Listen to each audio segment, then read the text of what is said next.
statewide, nationwide, worldwide. We are back for another episode of the Three-Man Rush. I am the big O, Jerry Ostroski. She is Sara Larson. Before you forget, smash the like button, hammer that subscribe button, help us out. But as always, we come to you on the Buffalo Rumblings Vidcast Network, brought to you by the wonderful people at Picasso's Pizza. Treat yourself to the most flavorful pizza on game day. Those game days are getting smaller and smaller, the opportunities. We only got a couple more weeks. But Picasso's, we are Buffalo's Pizza, shipping local and nationwide. Order online at picassospizza.net. Obviously, we will dive into the disappointment that was the divisional games. We will get into some Senior Bowl. We will get into some possible moves going on in Buffalo. We will get into some championship games this weekend. But first, Sarah, I want to Yeah. ask you how you're doing. You doing okay? I'm hanging in there. I was just actually, telling you last week I had the stomach bug and then I flew into Buffalo on Saturday, started to feel better and then I got to Buffalo and after I got off the flight, I was like, I'm starting to feel a little down. I don't know what's going on and by Saturday night I was pretty congested and had a cold up until probably about Wednesday this week. So, I am over being sick. So, luckily it wasn't anything more than a cold, but the travel finally caught up to me. I think going to so many games. So, 42 straight is my record right now. So, going to so many games without a break, it's a lot. It becomes pretty impactful on your body and everything else. So, uh it'll be nice, after this week going to the Senior Bowl. It'll be nice to relax and just get some relaxation and sleep. No doubt. And I get it. We've talked about this before on the Three-Man Rush. I don't know how you do it. I don't know how you take the time every week to hop on an airplane, jump in a car, um, and go watch the Bills play. I don't know how you do it. Now, I will say this: I'm looking to try to get to more games next year. Obviously, we got a game in London we could go catch. Yes. Unfortunately, I don't know if anybody's seen the schedule that's come out. Um, Man, did you see the schedule yet for next year? Yeah. Well, it's not the schedule. It's who we're Right. I playing. mean, who we're playing. I But understand, but you win the division and that's what happens. You're scheduled, you're slated to play the number 1 seed for, the other divisions that you go against and then we play the West to begin with, which the West was predicted to be the best, division um in the AFC this year, and they obviously didn't show out for that. But so we got Kansas City again. We have Cincinnati. Um, we have LA going out to LA, and then we have Vegas coming to us. But I think the biggest thing is the NFC East, which was supposed to be the easiest division. They ended up being pretty yes. darn good.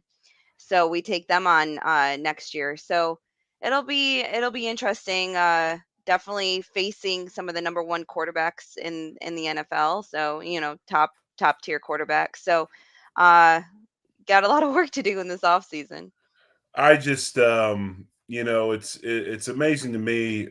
Just I don't know. We'll talk about it. We'll get into more episodes, and also that's why we're doing the Senior Bowl talk. I mean, we obviously know that the draft's going to be highly important for Yeah. the Buffalo Bills. The Bills throughout history haven't been a team that's.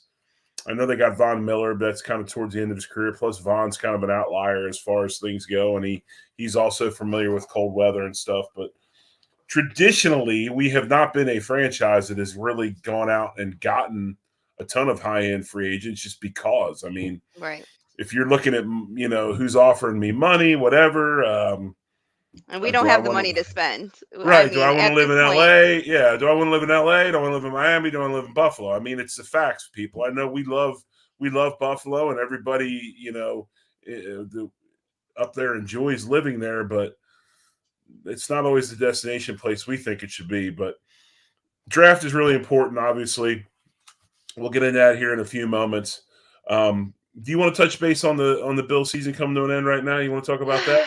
I mean, I wish I was in Atlanta right now, getting ready to play the Chiefs. I think we've, exhausted every conversation possible over this week of how disappointing that game was to the end of the season. So don't need to continually go into it. But this is the part that as much as I hate the end of the year and going into the off season, it's kind of the part that I love the Right. most. And, I get excited for all this. I'm been a little surprised with no changes happening other than the safeties coach being fired.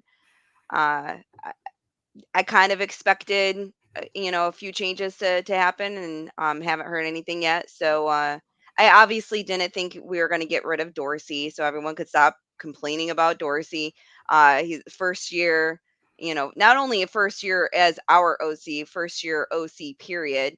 I don't think that was gonna, happen, but.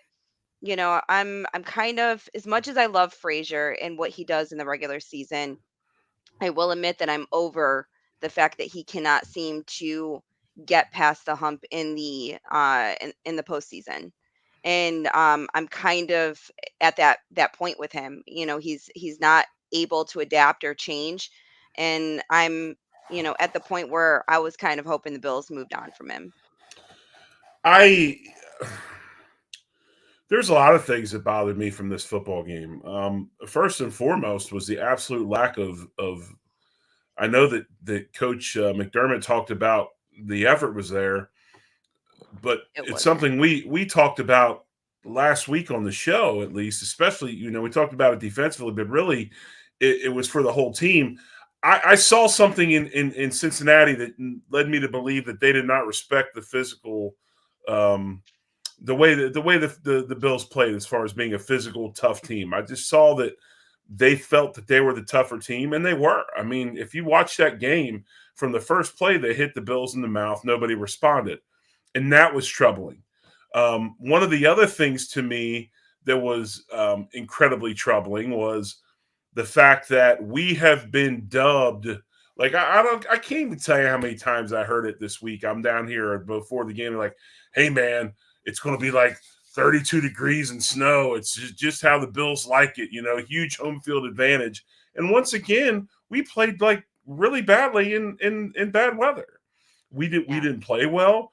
Our defense is a speed defense.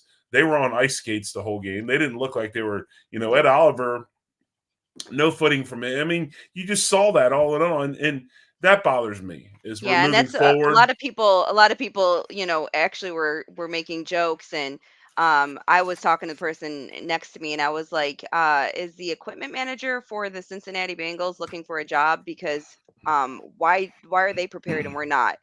Right. Because it just looked like none of our guys had the right footing. So it was definitely I I hate the narrative that the weather, is a home field advantage. It's not. We all got to play in it. They all got to play in it. It's not a home field advantage in my I don't opinion. believe So that anymore. Science, yeah, science, and training is taking the home field advantage as far as cold weather away from Buffalo. Everybody plays well in cold weather. Really, it seems to me, and we talked about this many times. After the Miami game, we obviously didn't play very well in hot weather. yeah, Maybe need to maybe need to figure that out. But no, those are two things: the lack of physical play, no response to it, the lack of like not playing well on the with the snow on the field. That was something. And again, and as much as I hate, we talk about defense and lack of aggressive play calling from our coordinator. I was just again looking at, and John Fina and Joe Miller did a wonderful job this week breaking down a lot of that stuff. We just do not seem to have any sort of rhythm and or concept of what we're trying to do in the run game at all. I think John hit it on the head. I think Dorsey understands the passing game. I think we have players that can make big plays. I think we we are we are built to throw. Obviously, Josh Allen's tremendous thrower of the football, but we don't do enough in the running game to to be able to just go out and just throw all over the place. We have to figure out a way to scheme our running game. We have to figure out a way to get our running game going again. And what's funny is that I listen to the Ticket out of Dallas most every day, and I listen to a show called The Musers, which I believe is the best sports radio show in the country. And they're having this, Sarah, the conversation you and I are having. They have the same conversation down there every morning about the Cowboys, Hmm. but they're doing something different. They did fire a bunch of people already, and they probably are going to fire the offense coordinator next. So it's not like they're just sitting back and not doing anything about it. But all the things they have, hey, lack of running game. We got to get Zeke going. We're not getting him going. Why?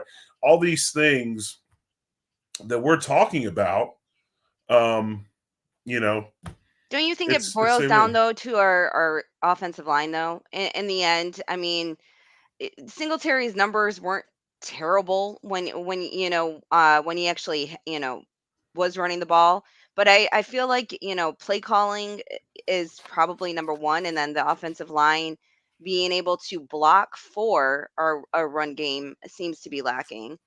So I mean, as an offensive lineman, obviously you probably have more of an opinion about that, but We need to do some things. We need to do some things in the running game. I think we have some talent at running back. Do we try to get another running back in the draft? Maybe later. I think one thing looking at the Senior Bowl and these rosters, and we'll get into some stuff. I don't think this is a wow draft as far as offensive linemen go. I don't think this is a draft where there's 3 or 4 top 10 guys. I think this is a draft that is loaded with mid-level, say second, third, fourth, fifth round players where you can really get some value. You can worry about other positions earlier, and you can really obtain some talent later in the draft. I think you got a ton of dudes that are a lot alike. They're tackles or they're guards that can be swing guys. They can play outside. They can play inside. But they're all big, huge individuals, and they can move people off the football. I think that's what we want. I mean, whatever they do up front, they've got to get tougher and they've got to get more physical and they got to find a way to establish the run. So we'll get into some of that stuff. I don't know, Sarah. Are you expecting more coaches to be let go? I don't necessarily know if I don't know if we will. I honestly don't think we will. yeah, I at this point, I figured if we were going to move on from somebody, it would have already happened, in my opinion. Waiting the whole week to then let someone go. Um, I think our only hope would be is if someone gets hired away. Frazier, though, my understanding, this is a contract year for him, so Right. um, whether or not they extend that contract is another question. But you would think that they would be already doing, some research and interviews and whatnot. And maybe they are just under the table a little bit with prospects for that role. Um a lot of people are clamoring for Eric Washington just because the defensive line should have been better, and it wasn't. And whether or not that was because Vaughn was injured towards the end of the year. We had so many rotational guys go down. Um, whether or not they find somebody else to make a what's the what am I looking for? I feel like they pick a guy to kind of make him the scapegoat. When they did that with the safeties coach, maybe that they might find one more person to do that too. From what my understanding though, the guys really like playing for Eric Washington. So you know sometimes though these friendships and the respect that they have for these coaches don't always work out the way that we want them to. Sometimes it's better to have more of a respect than a friendship, and you know uh they might need to do something to Right. switch it up a little bit. Different day this week. We'll be back to our normal time next week on Thursday at 9. We're planning on rolling through the entire off season. we'll be getting into more prospects and things of that nature. We're talking about the draft. Sarah will be going down to the Senior Bowl. I believe Spence is going as well. I am not going to be able to make it. We are doing too much at work, but I'll be glad to check in with y'all. But I have to ask you this, and this is a question I wanted to ask you because I come from this in a different viewpoint. I was a player, and ultimately, at the end of the day, the player is the one who's held accountable for what's going on. And when we talk about things, and immediately after the game, we wanted to fire Dorsey, we wanted to fire Frazier, we wanted to fire everybody, fire all the coaches, fire this, fire that. But really, when you look at it, is this a situation where seeing Kansas City and what they do? Now we've seen Cincinnati show up, and they're there again this year. So it's not a fluke. What they did last year was not a fluke. They're repeating history. And understanding that we've lost to both of those teams now in the postseason, is our roster just not good enough? Do we need to get better? Does our roster need to get extremely better to be able to beat those teams in the playoffs, or do we just need to tweak it a little bit? I mean, I think we need to get extremely better in a couple positions. We definitely need a number 2 wide receiver. I think that Gabe excels more in, a kind of a fourth wide receiver role. Um, I think that we definitely need to look at the line, the offensive line. I had tweeted the other day to move Bates back over to the left side, and then go out and get a right guard and a right tackle. Spencer Brown, hopefully healthy. He's going to come back next year and be the person that we thought he was going to be. But I think that we need to draft somebody just in case he's not. And then, Saffold just wasn't what we any of us expected. Um, so I don't see him coming back unless he takes a huge discount. And I still think that if he takes a huge discount, that he might not be the starter next year. He might be the rotational guy. So, we do have some pieces coming back, on the line that were injured this year. I think Ike being healthy will be a good thing too. So, but then, Singletary is going to be gone. I definitely think that we're not going to re-sign him. So we're going to need to, get another running back. I prefer going to, the draft way to get another running back. So we'll see how it all, works out. But I think on offense, that's kind of where we are. We're 3 pieces short. I think that we bring Beasley back, so that we are, solidified in the slot, and then, give Shakir a little bit more touches. I don't think McKenzie will be back. I think he'll be a cap casualty. And then on defense, we have a couple of those 1-year contracts that are up. I'm gonna be sad to see, Lawson and Phillips go if we can't seem to re-sign them. They are two, player favorites. I think that when you watch them, they want to play. Even when we were losing, they were trying to hype up the crowd, and I would like to see them come back. I think our best offseason signing though was Daquan Jones, other than Vaughn, obviously. Um, but Vaughn won't be playing until probably sometime after Thanksgiving next year. So we're gonna have to figure out a lot of those things. I could see us moving on from Oliver and trading him, instead of getting that cap hit. So, I like I said, this is a part of the season that I actually really get kind of geeked out for. I like to see all the different things to maneuver and how we're gonna free up cap space. So we'll definitely get into more depth of that, as the weeks roll on. I think I would, to go on your wide receiver bid. I think I would really like to see Buffalo do what the Eagles did, which is go out, and if they had to trade their first round pick, where they're picking, and you look at the players that are there, I don't. I mean, if you could move that pick to go get a veteran or get somebody that's proven, I don't have a problem with that. Yeah. You know, It's or just or It's obtain just some the people. money. Yeah, it's Right. just the It's a money money. thing So too. But you're saving money by getting out of that first round as well. So maybe you can swing it, but they have not to if it's get a $20 size. million. dollars. Yeah, but they got Not to if it's get some $20 million. size. Yes. They got to get some size at receiver. That's Yep. the other thing is that I think they've got a lot of good talent at receiver. The problem is it's all 5'4". They've got to get some bigger players. And I mean, I know that's an I exaggeration, but think it's Diggs is 6'1", isn't he? He might be a but little upset with the yeah, five but four. if you put 6'1" Diggs next to Brown from Philadelphia, next to some of these receivers in the league, he is not big. Yeah.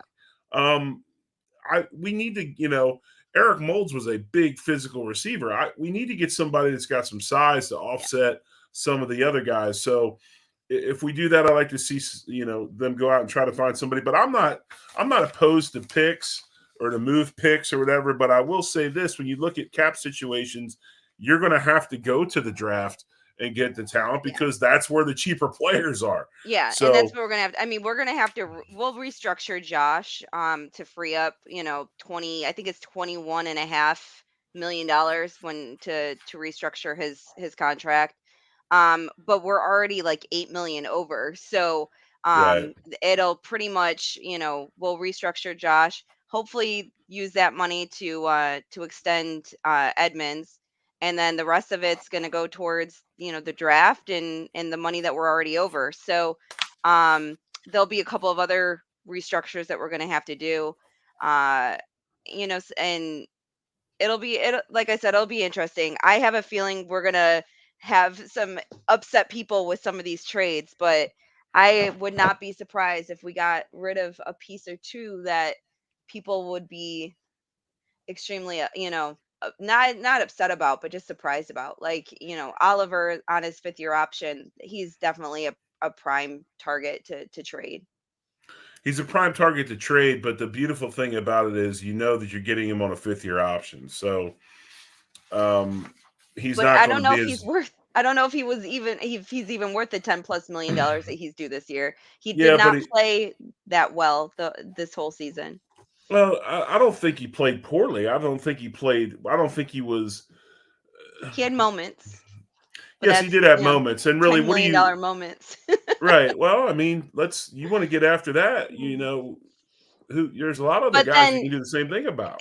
but if they're not going to re-sign him, then you're basically paying 10 million for a 1-year rental, and they're not going to get anything for him at the end of the year because he'll walk. So if they're going to be able to get something for him and Well, trade him soon, my that's just my man's opinion. right. My man Spence down here is writing that he's not worth 10.7 million, but we also know where Spence wants that 10.7 million to go.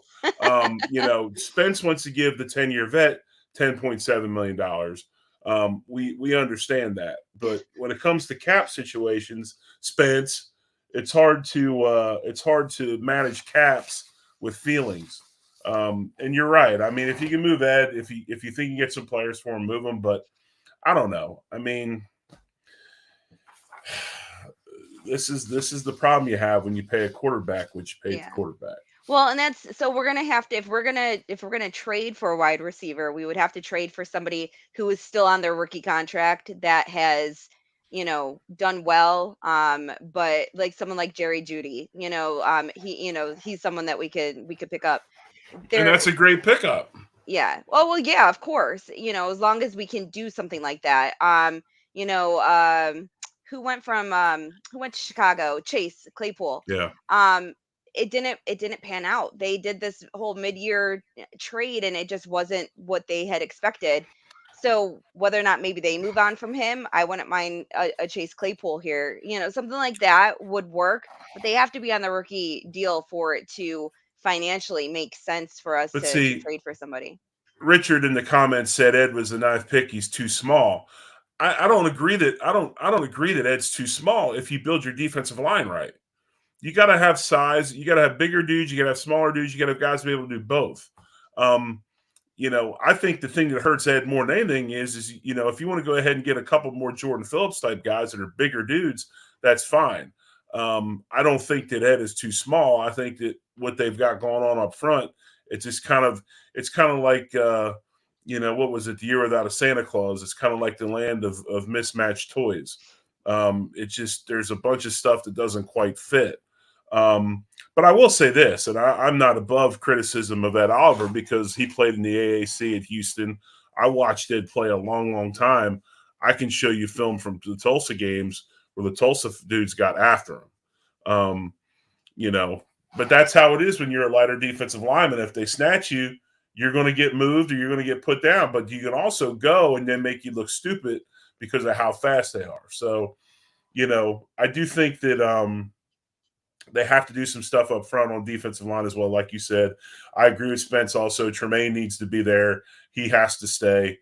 Tremaine and makes for what they're trying to do defensively, especially if the D coordinator's staying, if Frazier's staying, you got to have a guy like Edmonds to play that deep center field. So, obviously here we are, 26 minutes in, and we're talking about. I mean, we could do this all night long. Yeah.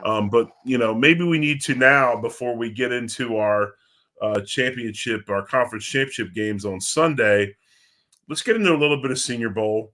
Okay. We're going to talk a little bit of running backs, and we're going to talk a little bit of not running backs, wide receivers, right? What are you talking about today? You got wide receivers? Wide receivers and tight end. I Right, wide picked one receivers, tight tight end. ends. And I'm going to talk about the offensive line. I'm not going to get super, super in depth. We'll touch on some things with the line and some different stuff. But Senior Bowl is interesting. It's turned into the game where, and before we get going on this, I'll let Sarah go first. That is, unless you want me to. But No, it doesn't matter. I have all the offensive linemen that are going to be at the Senior okay, Bowl. I have them I'll go scrolling. first. The thing that's interesting to me is that the Senior Bowl's turned into the game where we all know now that the top prospects don't show up. Those guys are off doing their own thing. Most of the top prospects, as far as the really, really high profile guys, they don't come out to these games because they're worried about getting hurt Right. or, whatever else. So a lot of these games feature dudes that maybe you haven't heard about. Okay. But there's also a bunch of guys that some guys that you have heard about. There's small school guys again. You got a guy from Shepherd that's playing, Joey Fisher. He's an offensive lineman. You got some guys from Old Dominion, which has made the jump up to 1A. They're playing bowl championship series. I'm sorry, bowl championship series stuff. But if you look at this group, there's one thing that's very, very noticeable. They are huge. These dudes are enormous. And last year, they had a guy named, I don't know if you remember, it's his last name is Falele, is I believe is how you pronounce it. He was a huge prospect. Okay, this guy was 6'8", 387 pounds. Okay, he had 11-inch hands, and what that means is they go from the tip of your pinky to your thumb. 11-inch hands, 35 and 3/8 inch arms, and he had an 86 and a quarter inch wingspan. Okay. We got a guy this year from Ohio State named DeJuan Jones. I don't think that he's going to be as heavy as Falele was, but he will also be 6'8", 359 pounds. And he will probably have measurements that are even longer as far as wingspan and hand size and all that. Just a tremendously huge prospect from Ohio State. So he leads a tackle group that comes in. And, if you look at the tackles, Syracuse, they're representing Matthew Bergeron. Michigan has Ryan Hayes, who's a very, very good player. I like Hayes a lot. He's a guy that they're talking about in the second and third round. He's a tackle. Um, he needs a little bit of work on his pass pro, but he's a guy that can do some things. Maryland, Jalen Duncan. I'm not sure if Voorhees is committed. I'm not sure that he's coming to the game, but I don't think he was. He's a guy that plays tackle and guard. But it's funny, you got all these guys, including the Remington Award winner, and I'm going to butcher his name. I don't know if you know what I'm talking about. Yeah. I call him Double O because that's Yeah. what I call my son. But Ali Olesigan Watami. Olawatami, yes. Remington Award winner. 6'4", 310 pounds, big physical smasher inside at center. And what's interesting is there, even though he's that big, wins the Remington Award. TCU's Steve Avila is coming in at 6'4", 334 pounds as a center, another second, third round guy. But lots and lots of size in this group, lots of versatility. Like Ole Miss's Nick Broker, a second, third round projection, 6'4", 305. And as we go further into the off season, we'll break some of these guys down. Look at who we think the Bills should pick. But this group's going to learn a lot this week, okay? And this is what this game is all about. When you look at the Senior Bowl game, you want to know how you stack up against your peers, right? And there's going to be a ton of competition at this game. And when I say competition, I don't mean just in drills. I'm talking about 7-on-7, 1-on-1 pass rush, all those different things, right? And when you look at, and we haven't gotten into this yet, and we'll do it next week some when you get out of the Senior Bowl and you start looking at the defense. But when you look at this offensive tackle group, they're going to have a tremendous amount of opportunity to show their need, to show their worth, because the defensive end group, the rush end group in the Senior Bowl is probably the best group in the Senior Bowl this year. Like I said, a group that's maybe not super filled with incredible star power, but it is a group that has some interesting prospects, and again shows just where this draft. Every year they come out and they say, "Where's the worth of this draft? Where's the strength of this draft?" And this year's strength, I believe, especially in the offensive line, is in those middle rounds, and I think that's where you're going to see a lot of movement as far as the offensive linemen. Every year the Senior Bowl has like what they would call its darling of the FCS, right? The guy that they bring in, they brought in a guy from if you remember, he's the starting center for or starting guard for the Denver Broncos now. I can't remember his name. It's on the tip of my tongue, but he went to Wisconsin Whitewater, I believe. And he was the guy that came to the Senior Bowl. He had the half shirt, the belly was hanging out, he had the red hair or whatever. Well, they got another one of those guys this year, but this time he's from North Dakota State, and he's a big old offensive tackle by the name of Cody Mock. And he's a guy that's a swing guy. He's a guard. He's a tackle. 6'6", 303 pounds. But same thing. You'll see him. He'll have flowing red hair. Just no front teeth. He looks like a hockey player. His front teeth are knocked out. Somebody that probably should be in a Valhalla movie, right? From the Viking ages. But this is what the Senior Bowl is about, and you'll see some really good prospects. You'll see a lot of things like that, but there's also the little side stories as well. But just some of the names as far as the offensive line goes: Jake Andrews from Troy, Avila from TCU, Bergeron from Syracuse, Broker. A lot of guys that you maybe say, where do they fit? We'll know more after this week. Yeah. It's a thing where, like, for instance, I want to see what Osiris Torrance does, and this is a player that was playing at Louisiana, not LSU, but he was at University of Louisiana. He transfers to Florida to show his worth, and against SEC talent, ends up grading out better for the year than he did at Louisiana, and has proven himself. And now he's in the Senior Bowl. So lots of guys like that, dudes you might know from other teams. For instance, Wanya Morris from OU. He's a guy that was at Tennessee.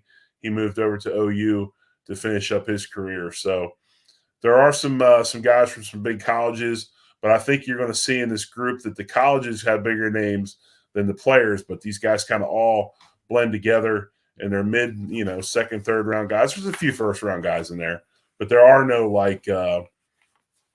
you're not going to see the fist fight to move up to get some of these guys. I think where you'll see a lot of intriguing stuff is that you ever notice when they start the second day and the third day, you have those teams that draft up into the top part, the first 5 picks or so. They trade up to get those dudes. That's where you'll see a lot of these guys, I think, taken. All right. Well, Wide receiver is I think interesting this year. So I think that we're definitely not gonna see all the same number of guys go off the board in the first round this year like we did last year. But I feel like there's quite a few wide receivers that we can take later on. I can't wait to see a couple of them at the Senior Bowl because as much as people keep on going back and forth with some of these wide receivers, I think that the three or four that are going to make a splash are going to be off the board before 27. So you feel the uh same way. You feel the same way I do when you look at these names. Is that there's a lot of mid round. There's a lot of mid round yeah, value. Again, it's that Senior Bowl that you're not getting maybe the top yeah, one I or two think dudes. I think like Quentin Johnston, I think Nigma Smith Enigma, Addison, maybe Hyatt and Tillman. I think those guys are going to be off the board in the first round. I'm not 100% sold on Tillman and Hyatt, just because of the way Tennessee's offense was. Um, so it'll interest me to see more from them, this off season, and if they're at the combine and see some more things. Tillman was hurt most of the year, so we don't have a lot on him. He was promising in the past, but Tennessee's offense was just set up in a way that they got numbers regardless. So a lot of people aren't happy that I keep on saying I'm not sold on Hyatt, but I also don't think that we need another 6 foot wide receiver. No, we don't. So I'm kind of on the same page as you, is needing someone who is more of a big bodied type of wide receiver. Um, a lot of people are on Flowers as well as someone that would be available at 27. I think that that's too soon. I think he's more of a second round pick. But who I really do like that is kind of intriguing to me, and can't wait to see him in person, is Xavier Hutchinson. He's from Iowa State, 6'3". He's not as big as I'd want. He's only 210 for being 6'3". I think he needs to put on a few more pounds. But they have him anywhere between like a kind of a 4 or 5 guy. Um, so I think that he would be available in the second round. And I think that he would be someone that could, I don't want to say he has that upside because the production he had in college is ridiculous. I mean, the last 3 years he's went for 771, 990, and 1171 over the last 3 years. Each year, Wow. adding about 20 catches to his resume. He's both boundary and slot receiver. Um, and he has size and strength. There are obviously some concerns about whether or not it's enough strength at the next level. But he's able to, his positives are he's able to defeat press man coverage. He has a really good ability to run after the catch, which we are definitely uh, wanting the whole yak ability. Is a physical player with long arms and has the ability to create separation because of his long arms. Uh, his negatives are, even though he's really good, he's really elite at his route running, it's limited. Iowa State has, pretty much a limited tree for him. And he struggles at creating quick separation. So he uses his hands too much. Um, and then he lacks the deep speed. But the only other thing is that he needs to develop better against the zone. But he's really good. He's the one wide receiver out of all these people that I've been looking at that is actually really good um, against man coverage. So uh, I'm intrigued. I can't wait to see him in person. Um, Watching him on tape, he seems to be bigger than he is, even though 6'3" is not Right. small by any means. Right. The 210, he does seem a little lengthy. But I think if he gets in and starts that physical, putting on some weight and stuff Yeah. like that, and working with the trainers, I think that it could definitely be a benefit. A lot of people are, been talking about the Flowers from Boston College and how he could actually be a huge um, sneaky pick in the second round. I again don't want another 5'10" guy. I don't think we need it. I think we're fine in the slot, but someone that he's not going to be at the Senior Bowl Flowers, but someone that is Josh Downs from UNC. A lot of comparables. They're a lot alike. I've watched Josh Downs over the last couple of years because of him being in the ACC a lot. 5'10", 180. One of the quicker guys that are going to be at the Senior Bowl. He's pretty much a 4-4 guy, but he is strictly pretty much a slot receiver. He's very limited on the outside, but he did have over 1,000 yards this year, 11 touchdowns, which is terrific. His acceleration is really good right off the ball. His run after the catch is also really good, and as a guy that's so small, his contested catches are actually really well. He's 72% with the contested passes, which is pretty big when you're such a small guy. His biggest gripe, and the reason why the I don't want the Bills to go anywhere near him, is his drops. So we have enough of that with Gabe right now and McKenzie. But also because he's so small, he can be knocked off of his routes a lot. So he doesn't have that ability to shed the defender. So not as interested in him for the Bills perspective, but because a lot of people are very high on Flowers, they're very similar. So I can't wait to actually watch him and see what he looks like in person. Um, but I think that my surprise guy, and this would be more in like probably fourth, fifth round, is Elijah Higgins from Stanford. He didn't get a lot because Stanford's offense was just terrible this year. He didn't get a lot of opportunity, but he is again 6'3", 235. He's a big guy, but he still runs a 4.45.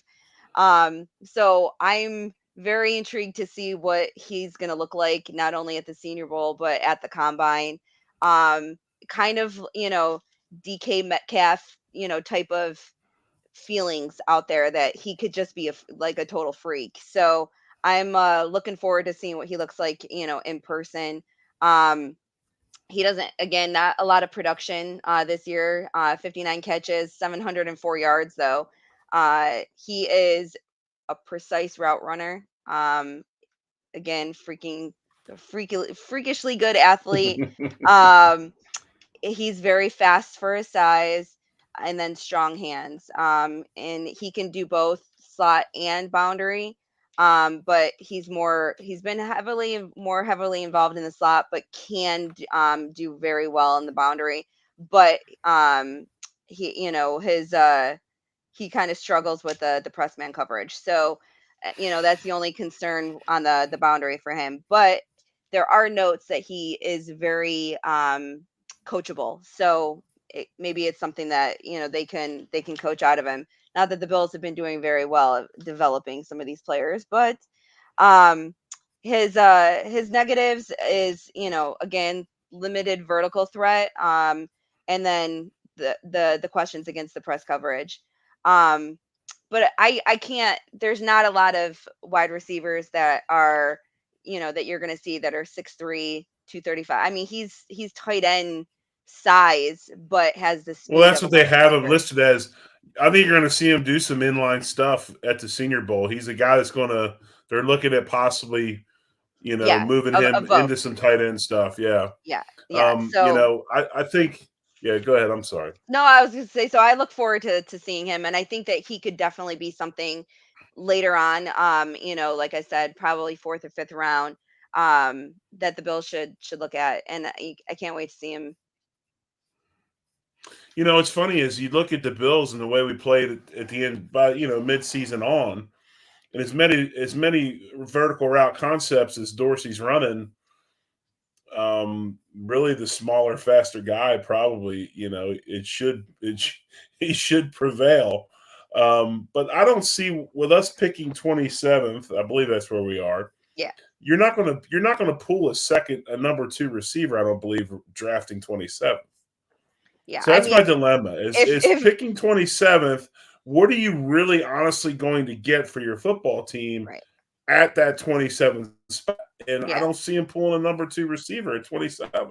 Yeah, I think that there's only 3 wide receivers, in my opinion, that are worth a round 1 grade, and that is, Johnston, Addison, and then Smith, Nigma from, Ohio State. Like, those to me are the only 3 that are really worth Right. a first round grade.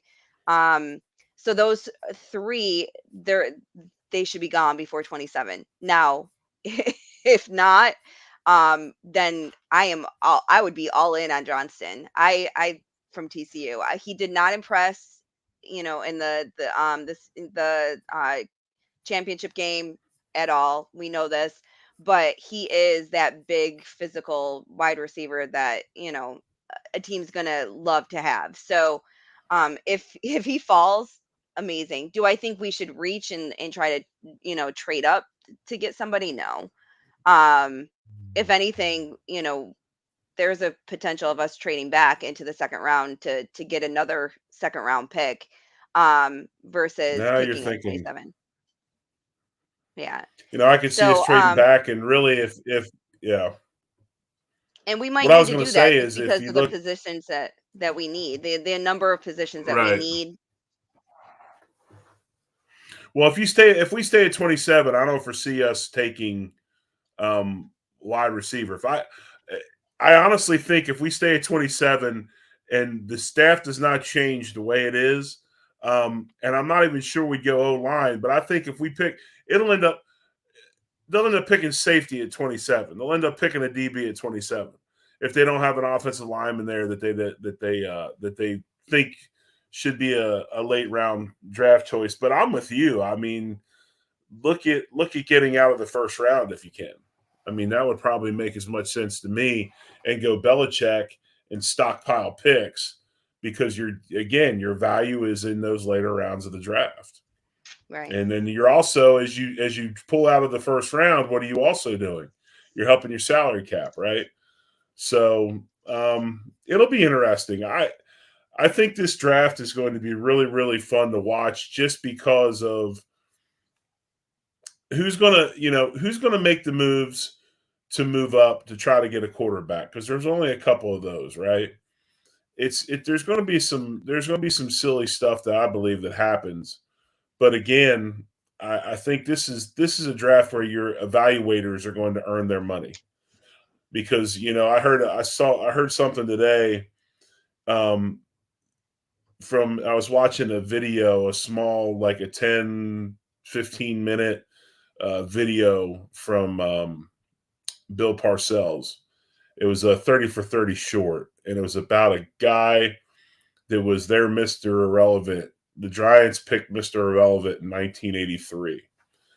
And it was a story about this guy and him making the football team as Mr. Irrelevant, being the Giants special teams player of the year that year, and then the trials and tribulations that happened to the guy thereafter. And Parcells, when talking about this guy, made a comment. He said, "This is talent evaluation in a nutshell." Because I think it's so easy to look at. I see him. He's 6'3", he's 235, and he can run a 4.5 or a 4.45. Right? That's things you can see. Right? And when describing this guy, he said he has attributes that you cannot see. And I was thinking about that. Attributes you cannot see. What is that? And it's all those intangibles that we want in the Right. locker room. And I think this is going to be one of those drafts. And the Bills, just as much as they need physical talent, I think they do need to continue to build that team around attributes that you cannot see. Right. And because this is a tight team, you can't just go ahead and bring anybody into that locker room. It's got to fit right. And talent evaluators this year are going to earn their money. Right. Well, Ralph put receivers that break tackles are available in the draft. Josh ain't throwing yak passes, and that's actually a really good point. Something that I've noticed a lot this year. If Josh can do anything to improve his game, it's to better placement of the ball so that the wide receivers aren't going down the second that they catch the pass. Most of them are diving for it or going up for it.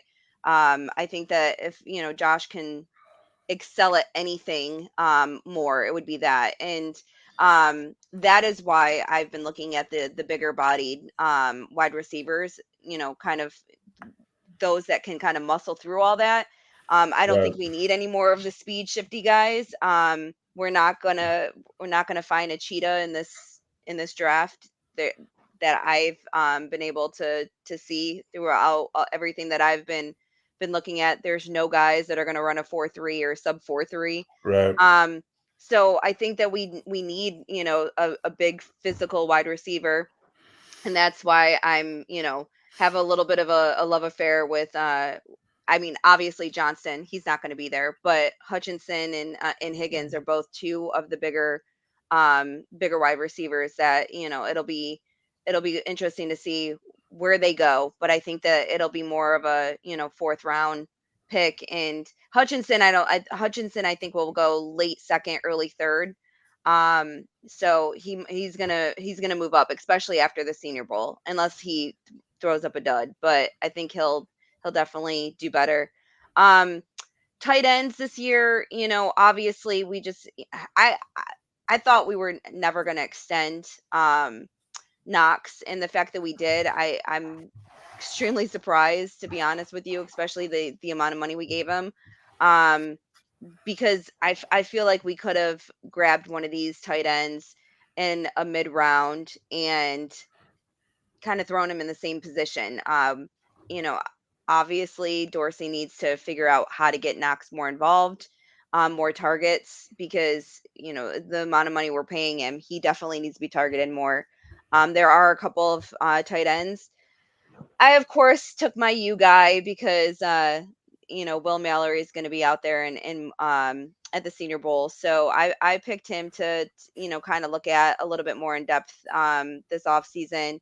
He was supposed to have this breakout year this year, and unfortunately Miami's offense, they were they had a brand new offensive coordinator who was actually just fired today. Thank God. um but it really never got clicking. So he's a 6'5" guy, 245. He's one of the faster tight ends that will be in the draft. He's going to be probably fourth through fifth round pick, I would say.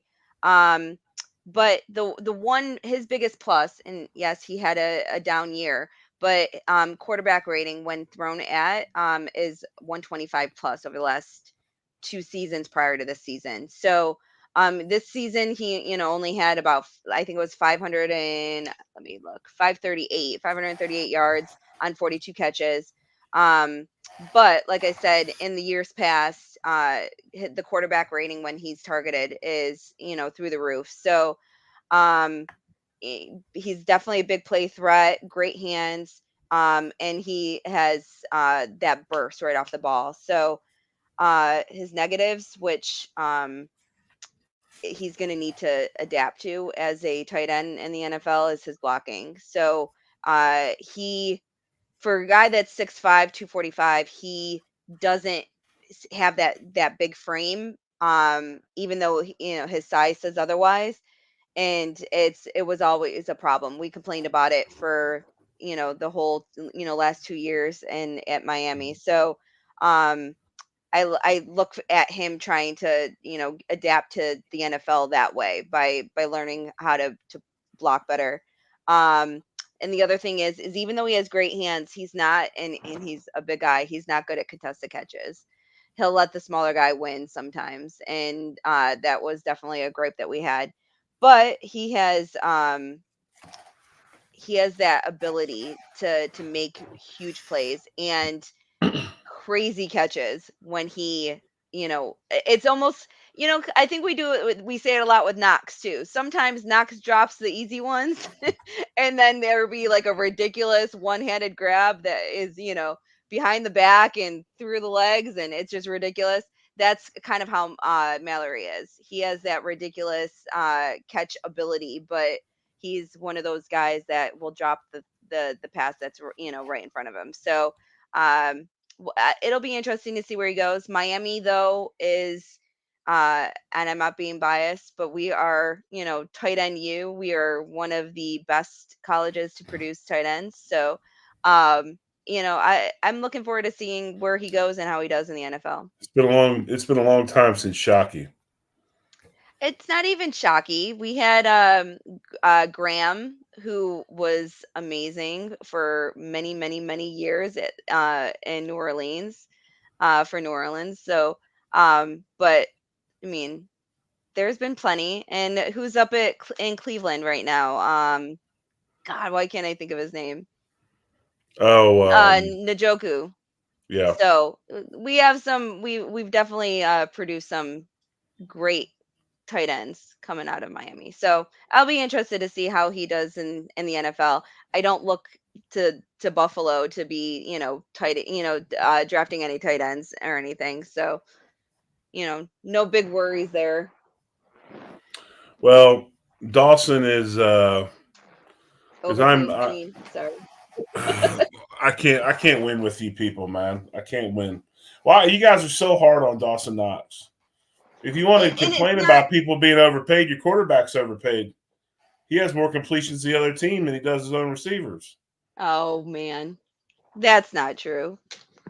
But I think that Dawson, yes, he had some drops this year, and I've, not always 100%, team knocks this year. But with that being said, that is a lot of the scheme, play calling. So Dorsey needs to get him more involved.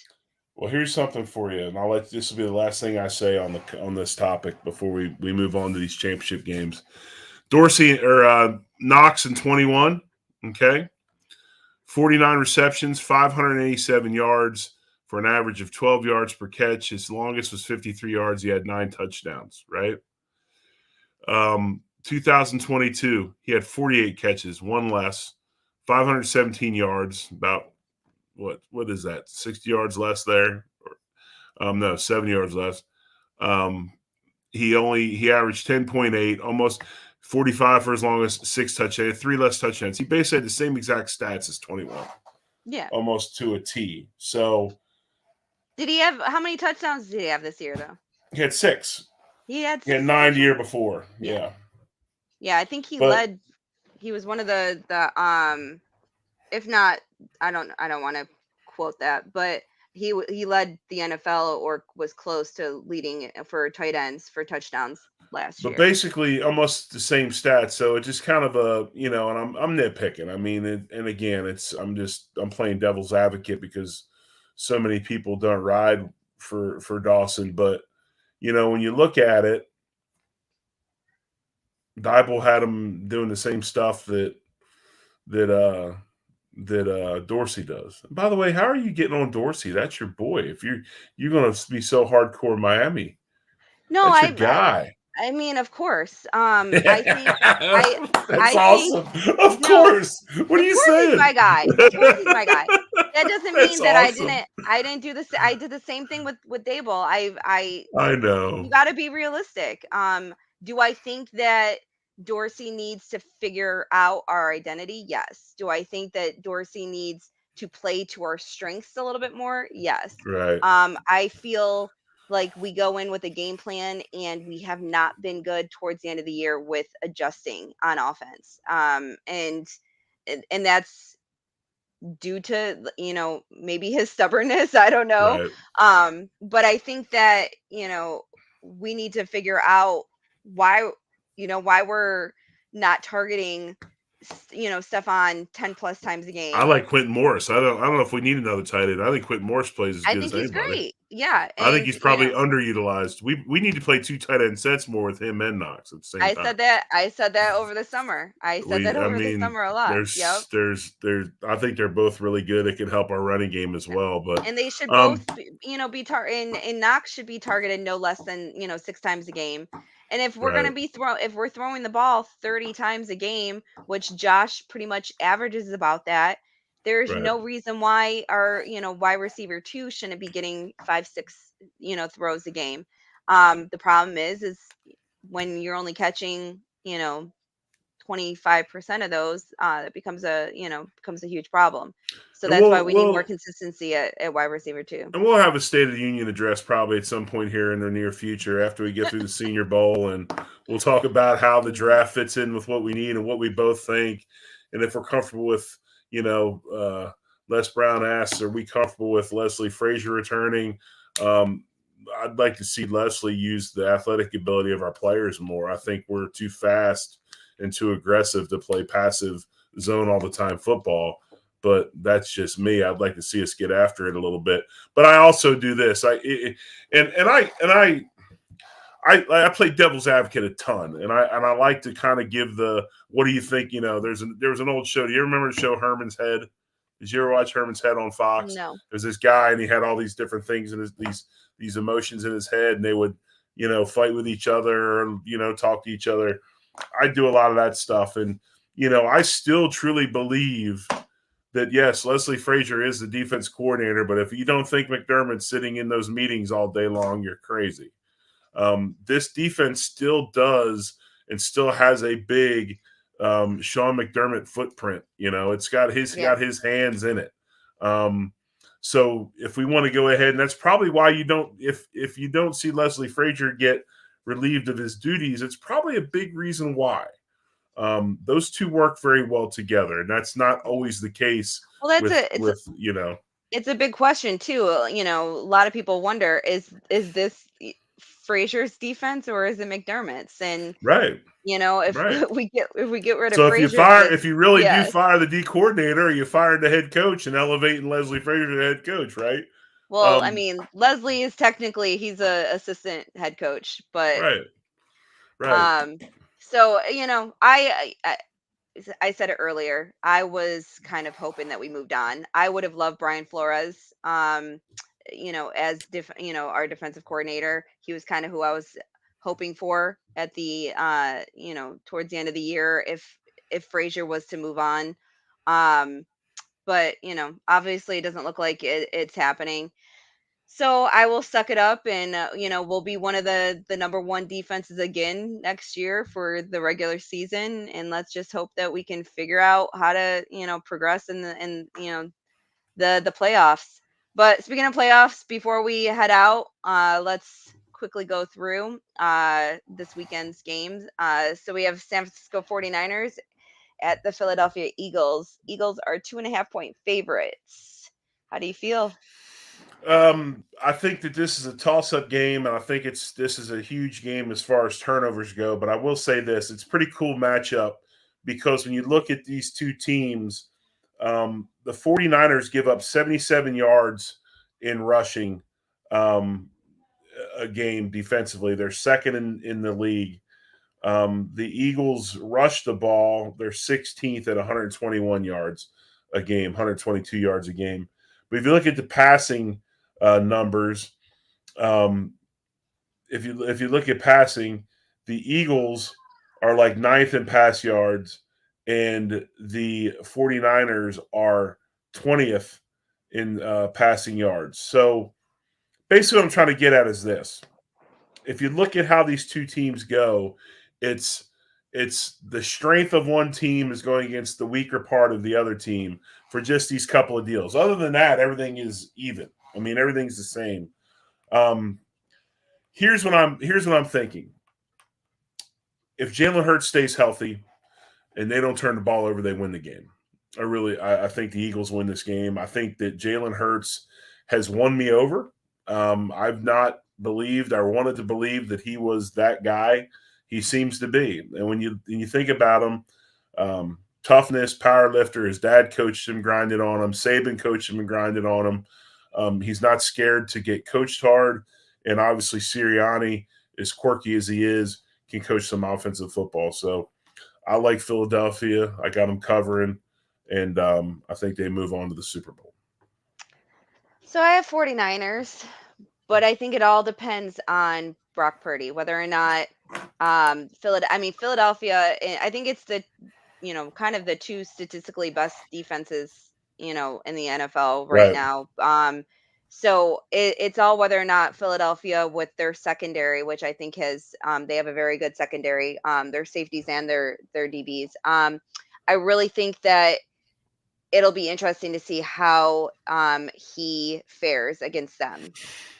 If he can protect the ball, San Francisco, I feel like will win. Because I just love what they're doing on offense. When with Debo and with McCaffrey, I just I think I don't know. It's also that little Cinderella story, I guess. Having him go to the Super Bowl. I honestly think that the stage hasn't been too big for him yet. So if he Oh, can, I mean, if he yeah. could do well and protect the ball, I have San Francisco winning. Well, Um, don't kid yourself. Brock Purdy is a cocky individual. He believes in oh, himself. There's I mean, I nobody in think that you kind of have stadium. to be. I Yeah, think you kind that's of what have I'm to be saying. as a It's like quarterback. it's not going to be too big for him because I don't know if anything's too big for him because he thinks he's the best guy in the building at all times. So Right. I think the only it all difficulty fits. is playing in Philadelphia is going to be hard. Oh yeah. Oh yes, it is. So, and I don't, I have not checked on the weather or anything like that. Again, let's, say whether or not, home field advantage is a thing or not. But, um, I really do think the 49ers are a better team, whether or not they show up on Sunday, we'll find out. But I do have San Francisco winning, even though Philadelphia was my Super Bowl pick at the beginning of the year. I've since changed that now to the 49ers. So, and then the game that I just hope they beat the crap out of each other and figure out a way to tie, or take each other out somehow or another. I know that's not possible in the playoffs, but uh I am so over, and the fans could just beat each other up in the stands too. I'm so over both fan bases. Over both teams and everything else. But we have the Bengals at the Chiefs. Right now, the Bengals, and I think that this line has changed since I did the article earlier this week. But Cincinnati was 1.5 point favorites. But that was when there was some question of whether or not Mahomes was going to be ready to go. So I don't know if the line's changed since. If someone has seen it, they can correct me in the comments. But how do you feel? I like I said, I don't even want to pick a team right now, but um I'm going to say that the Chiefs are going to get their revenge on the Bengals from last year, um and the Chiefs are going to pull it off. But again, it makes me sick even saying either one of them. Well, then you're really going to hate me because I'm picking Cincinnati. Okay. I like Cincinnati. I like Joe Burrow. I like what they're doing right now. They are a team that's built to win playoff football. They're extremely confident, and Patrick Mahomes is not 100%. Um, I would not doubt if there's about 8 guys hanging on his leg at some point. I don't put that past Cincinnati. It's obvious that they will play and do what they need to do to win games. And I don't know. I like the Bengals, but is this one of those games where they can beat Kansas City again? They've already beaten them 2 or 3 Yeah. times, It is different in the postseason, and right? I have not And checked they beat them on last the year. yeah, I have not checked on the injury report, but I know that we didn't rise to the occasion with their offensive line being injured, but I don't think Kansas City will be lacking in that area. And I think that even though Kansas City's defense is nowhere near what the Bills defense should have been, I still think that they're going to create the pressure. Who's the Chris Jones, I think will get after Burrow as much as he possibly can. Um, Again, it doesn't make me feel any better saying who's. I don't care who wins. I will be honest, and yes, I'm being petty as all hell, but I am NFC from here on out. All right. Well, I like I said, I'm going to go ahead and take the Bengals, but I Uh, can't. I really can't. I can't argue with any of that. I think that J Dub said Zach Sweep the Taylor leg. said sweep the leg. That's funny. There probably will be some sweep the leg. I would not doubt it. But Yeah. hey, appreciate you staying in with us. We're a little bit long this week. Next week, you're at Senior Bowl. Yes, I leave Tuesday and through there through the game. So So we'll excited. do a show. We'll do a show from the Senior Bowl. We'll check in during the week. Who knows? Maybe we'll do a little quick spot here and there. You never Yeah. know. But we'll Yeah, talk we we about. we Go have to ahead. talk though about the 9 p.m. on Thursday though. We'll have to see. We might have to change Yeah, that. There is yeah. some events at nighttime, so we'll see how that We all can do works that. out. We can do that. We'll definitely talk about that. But hey, she's Sarah Larson. I'm Big O. Jerry Ostrowski. As always, thank you for listening to the Three Man Rush here on the Buffalo Rumblings Vidcast Network. Hit the like button, smash the subscribe button. Join us weekly. We'll be here through the off season, and we'll go through a little quick rebrand at some point. But we're happy to bring Buffalo Bills and college football content to you weekly. Sarah, any last words? No, I'll talk to everybody later. All right, we'll talk to you later. Have a great week, folks. And as always, go Bills. Go Bills.